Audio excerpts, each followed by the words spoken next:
شادی کی پہلی رات میرے ساتھ ایسا گھناؤنا کھیل کھیلا جائے گا میں نے کبھی سوچا بھی نہ تھا۔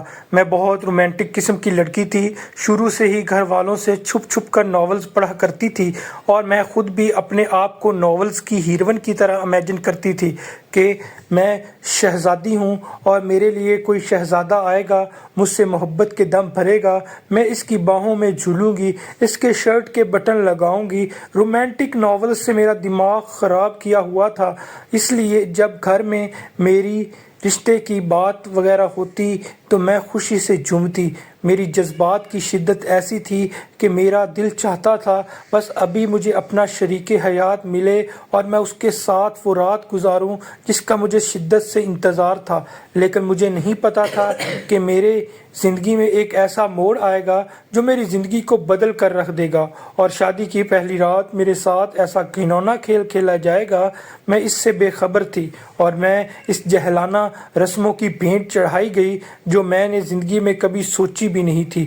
میں بیڈ پر بیٹھی ریحان کا انتظار کر رہی تھی، میرے دل کی دھڑکنیں تیز ہو رہی تھیں۔ سامنے رکھے ڈریسنگ کے آئینے میں اپنا سراپا دیکھا تو حیران تھی، ریڈ کلر کے عروسی لباس میں کوئی افسرہ لگ رہی تھی، لیکن مجھے جو بات معلوم ہوئی اس سن کر میرا دل کر رہا تھا کہ زمین پھٹے اور میں اس میں دھنس جاؤں، کیونکہ مجھے اپنی پاک بازی اور اپنی عزت کا ثبوت دینے کے لیے ایک ایسی چیز کے ساتھ رات گزارنی تھی جس سے سوچ کر بھی خوف کے مارے کپ کپا رہی تھی، اپنی قسمت کو کوس رہی تھی۔ میں نے اس رات کتنے سہانے خواب سجائے تھے، اس کا انجام ایسا بھیانک ہوگا میں نے سوچا بھی نہ تھا۔ اچانک سے دروازہ زور سے دھڑکا اور ساتھ میرا دل بھی ایسا تھا کہ جیسے نکل کر مٹھی میں آ جائے۔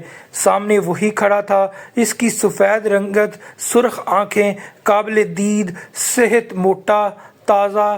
اسے دیکھ کر میں پسینے سے شرابور ہو گئی کہ اس کے ساتھ ساری رات گزارنی پڑے گی۔ وہ بھی مجھے دیکھ کر آہستہ آہستہ میرے قریب آنے کی کوشش کر رہا تھا۔ جیسے جیسے وہ میرے قریب آ رہا تھا میں اپنے وجود کو سمیٹنے کی ناکام کوشش کر رہی تھی، کیونکہ مجھے ایسا محسوس ہو رہا تھا کہ میری سانسیں رک جائیں گی اور میں موت کو اپنے قریب محسوس کر رہی تھی اور دل ہی دل میں اس انسان کو بد دعا دے رہی تھی جس کی وجہ سے آج میں اس حالت میں تھی اور اس کی جہلانہ رسم کی بھینٹ چڑھ رہی تھی۔ ابھی میں یہی سوچ رہی تھی کہ ایک دم سے وہ اچھل کر میرے اوپر آ گیا اور ساری رات میرے ساتھ زین کے ساتھ میری پہلی ملاقات کراچی کے ایک ہوٹل میں ہوئی تھی۔ وہاں پر ایک بہت بڑے ریسٹورنٹ میں ویٹریس کی میں جاب کرتی تھی، جہاں پر میرا سامنا اکثر مردوں سے ہی ہوتا تھا۔ ریسٹورنٹ کی ریکوائرمنٹ ایسی تھی کہ میں چست تنگ لباس پہنا کرتی تھی، دوپٹے سے آری وجود کی نمائش سب کے سامنے کرنا پڑتی تھی۔ میں 24 گھنٹے وہاں پر اپنی ڈیوٹی کرتی۔ ایک دن وہاں ایک نشے میں دھت ایک لڑکا آیا، دیکھنے میں وہ بہت ہی ڈیسنٹ، پڑھا لکھا اور اچھی فیملی کا لگتا تھا، لیکن اس کے نشے کی وجہ سے جو اس وقت حالت تھی وہ اپنی دنیا سے ہی بے خبر تھا۔ اس نے لڑکھڑاتے ہوئے بڑی مشکل سے ایک ٹیبل کا انتخاب کیا اور وہاں پر بیٹھ گیا۔ میں سامنے کھڑی اس کی حرکتیں دیکھ رہی تھی، اس نے بھی میری طرف رخ کیا اور مجھے بلایا۔ میں اسے ناگواری سے دیکھا، میرا دل نہیں کر رہا تھا کہ اس کے پاس جاؤں، لیکن جاب کا حصہ تھا، ہماری مجبوری تھی۔ میں اس کے پاس گئی تو اس نے کہا میرے لیے چائے لاؤ۔ میں حیران تھی کہ ایک کپ چائے پینے کے لیے وہ ریسٹورنٹ آیا تھا۔ پتہ نہیں امیر لوگوں کی بھی مت ماری ہوتی ہے، عجیب قسم کی فضول خرچی ہے، گھر میں بھی تو جا سکتا تھا۔ نہ چائے پینے میں منہ میں بڑبڑاتی ہوئی ساتھ والے کھڑے لڑکے کو کہا کہ سر کا آرڈر لیں۔ وہ گھور کر اس لڑکے کو دیکھنے لگا اور کہا کہ میں نے جس کو کہا ہے میرا وہی کام کرے۔ اس لڑکی کی ہمت کیسے ہوئی مجھے جواب دینے کی؟ میں نے اس لڑکی کو بولا ہے یہی میرے لیے چائے لے کر آئے گی۔ میں نے کہا دیکھیں سر، آپ کو چائے چاہیے، ہم دونوں کی ڈیوٹی ہے، جو مرضی دے آپ کو۔ وہ سرخ آنکھوں سے میری طرف دیکھنے لگا، کہنے لگا تم جانتی ہو میں کون ہوں؟ میرا باپ اس ٹائم اس ملک کا منسٹر ہے، میں چاہوں تو اس ریسٹورنٹ کو ابھی کے ابھی خرید لوں، اور تم 2 ٹکے کی لڑکی مجھ سے بحث کر رہی ہو؟ مجھے لگتا ہے تمہیں اپنی نوکری عزت دونوں پیاری نہیں ہیں۔ ایک دم سے وہ کرسی سے اٹھ کر کھڑا ہو کر میرے قریب آیا اور میرا ہاتھ پکڑ لیا۔ میں اس کی اس حرکت پر حیران تھی۔ کہنے لگا، میں تمہاری اوقات جانتا ہوں، تم امیر لوگوں کو دیکھ کر نخرے کر دکھاتی ہو تاکہ ان کے سامنے اپنی امیج اچھی کر سکو۔ تو سنو لڑکی، میں چاہوں تو تم کو ابھی خرید لوں۔ تو میں تھوڑی سی پریشان ہو گئی۔ یہ کہہ کر وہ میرے قریب آنے کی کوشش کرنے لگا۔ میں اس کی اس حرکت پر ایک زوردار تھپڑ اس کے منہ پر مار دیا۔ وہ اچانک اس حملے کے لیے شاید تیار نہ تھا، اس لیے جب تھپڑ کھایا تو شدید غصے کی حالت میں میرے بازو مڑوڑنے لگا۔ میں پیچھے ہٹنے کی کوشش کرنے لگی۔ وہ کہنے لگا، یو بلڈی بیچ، تمہاری ہمت کیسے ہوئی مجھ پر ہاتھ اٹھانے کی؟ میں ابھی تمہاری اوقات بتاتا ہوں۔ وہ مجھے گھسیٹتے ہوئے اپنے ساتھ لے جانے لگا۔ میں چیخ رہی تھی، رو رہی تھی۔ اس دوران ریسٹورنٹ کا مالک بھی آ گیا۔ اسے جب اس سارے معاملے کا پتہ چلا تو وہ فوراً سے اپنے آفس سے باہر آیا، کیونکہ اس لڑکے کو وہ جانتا تھا کہ وہ کتنا بگڑا ہوا اور رئیس زادہ ہے۔ اس کی پہنچ کس لیول تک تھی، اس منسٹر کے بیٹے سے وہ خوب واقف تھا۔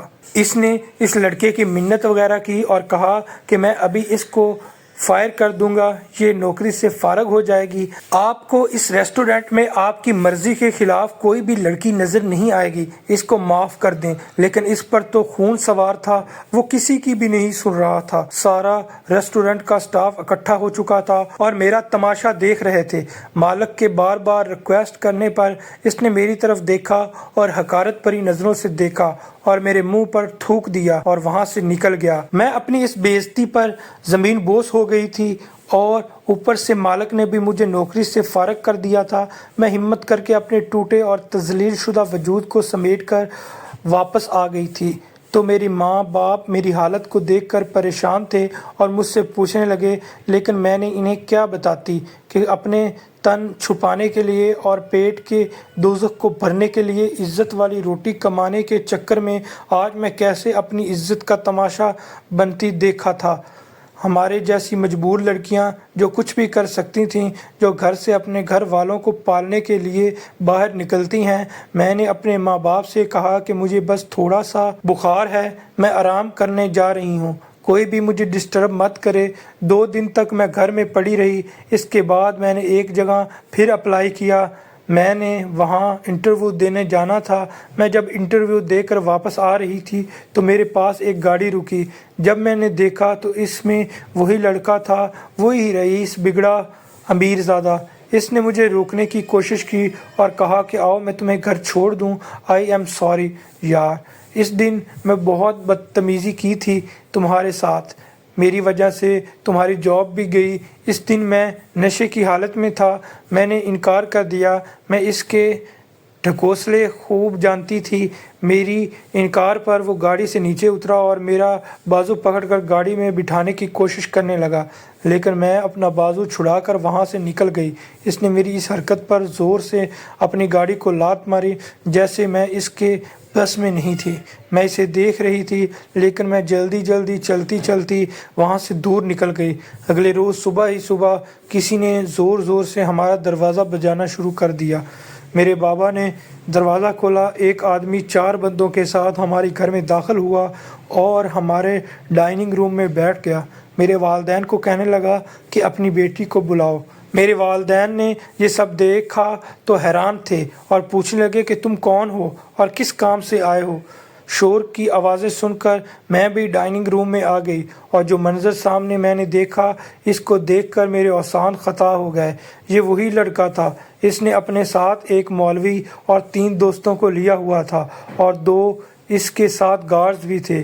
وہ میرے بابا جان سے کہہ رہے تھے کہ جلدی سے اپنی بیٹی کو بلاؤ اور میرے ساتھ اس کا نکاح کر دو، ورنہ میں تمہاری بیٹی کو ایسا بے عزت کروں گا تو وہ کسی کو منہ دکھانے کے قابل نہیں رہے گی۔